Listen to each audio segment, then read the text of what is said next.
But we begin today with the big political story gripping the entire country. Wyoming Congressman Liz Cheney not ruling out a run for the White House after her primary election loss to Trump-endorsed candidate Harriet Hageman.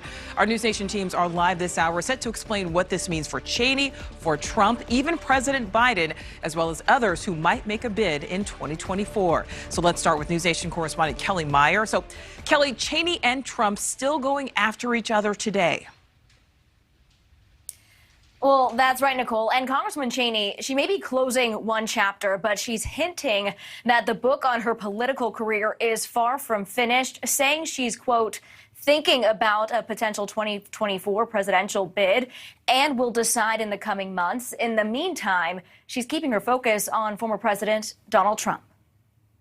Congresswoman Liz Cheney losing her House race, but possibly now eyeing the White House. This primary election is over, but now the real work begins. Cheney, who targeted former President Donald Trump, costing her the lone Wyoming congressional seat, vowing to continue the fight against Trump's claims the 2020 election was stolen. 2 years ago, I won this primary with 73% of the vote.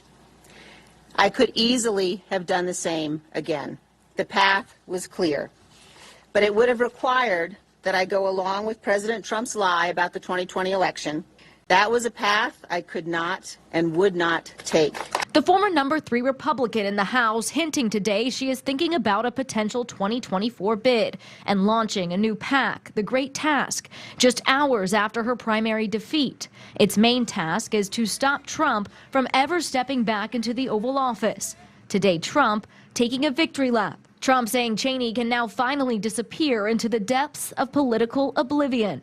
If Cheney runs for president, it could pit her against her number 1 enemy. As Trump has said, he's considering another run. We may have to do it again. President Biden still hasn't said officially that he'll seek a second term, though some Democrats are coming out saying Biden should sit this one out. Biden has said he's ready for a rematch. I'd be very fortunate if I had that same man running against me. And Cheney will be back to finish out the remainder of her term on Capitol Hill. She'll be returning in a few weeks and helping lead the next round of January 6th hearings as she weighs the next political steps. Nicole? All right, Kelly Meyer live in Washington.